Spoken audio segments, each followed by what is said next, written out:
Hello नमस्कार। म आज चाहिँ देखाउँछु तपाईँलाई हाम्रो बाजुराको विवाह।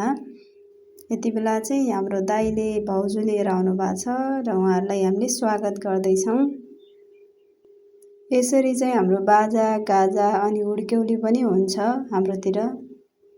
अब हाम्रो चाहिँ घोडामा त्यसपछि डोलामा ल्याउने चलन छ बेहुला बेहुलीलाई। र यति बेला चाहिँ दाइले चाहिँ बाइकमा भाउजूले लिएर आउँदै हुनुहुन्छ।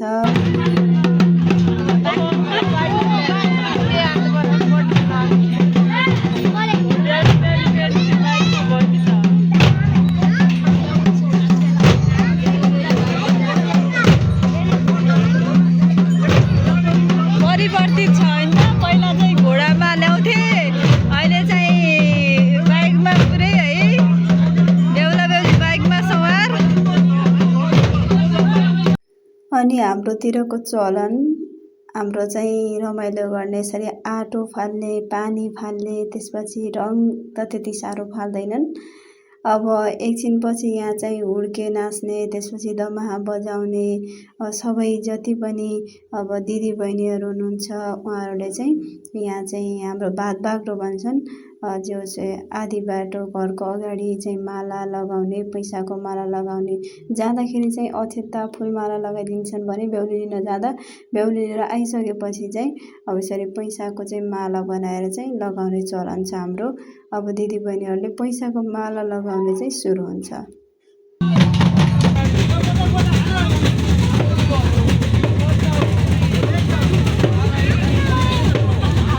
यहाँ चाहिँ दुलहा दुलहीलाई चाहिँ खासमा हाम्रो भात बाग्रो भन्छन्। यहाँ चाहिँ यो चाहिँ रुपियाँको माला।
भइरहेछ खास।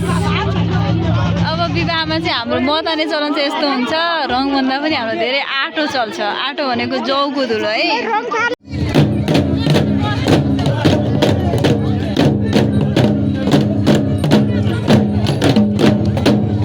भाउजूहरूले मलाई पनि यस्तो बनाउनु भयो, फुपू भदैयाहरूले। अनि त्यसपछि मलाई पनि यसरी आटो फाल्नुभयो।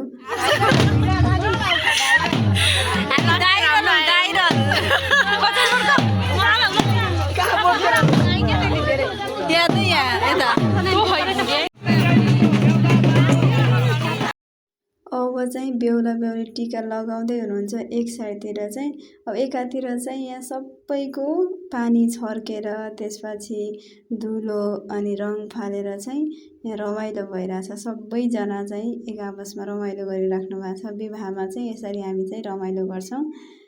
यहाँ टिका लगाउने भइरहेछ। यहाँनिर दाइ भाउजूलाई टिका लगाइदिनुहुन्छ र यता चाहिँ फेरि रमाइलो चलेकै छ। हाम्रो यो रमाइलो चाहिँ दिनभरि चलेको थियो।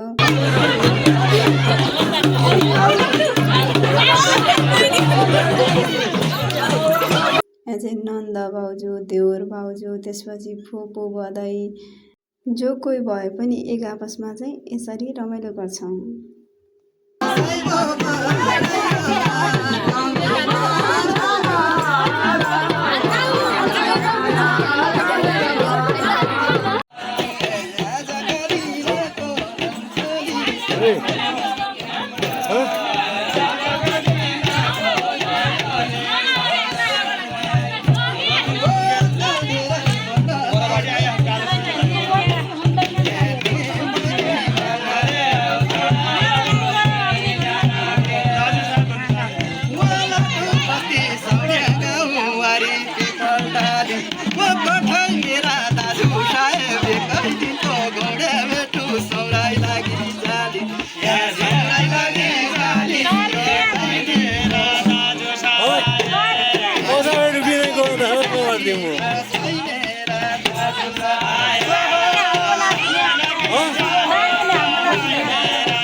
अबको चाहिँ उता रमाइलो भइराखेको छ। यहाँ हुड्के चाहिँ नाचिराख्नु भएको छ। यसरी चाहिँ नाचगान त चलिरहेको छ अनि रमाइलो चाहिँ आपसमा चाहिँ रमाइलो यसरी पानी फालेर त्यसपछि अब धुलो फालेर चाहिँ रमाइलो चलिरहन्छ र हामी पनि यसरी चाहिँ रमाइलो गर्छौँ। अब चाहिँ हामी खाना खान जान्छौँ। हाम्रोतिर चाहिँ विवाहमा अथवा जुनसुकै पनि कार्यमा चाहिँ यसरी सँगै बसेर खाइन्छ र अन्तिममा दाइ भाउजूलाई चाहिँ वैवाहिक जीवनको धेरै धेरै शुभकामना। सफल एकदमै सुखद उदाहरणीय जोडी बन्नु, सम्बन्ध मजबुत बनाओस्।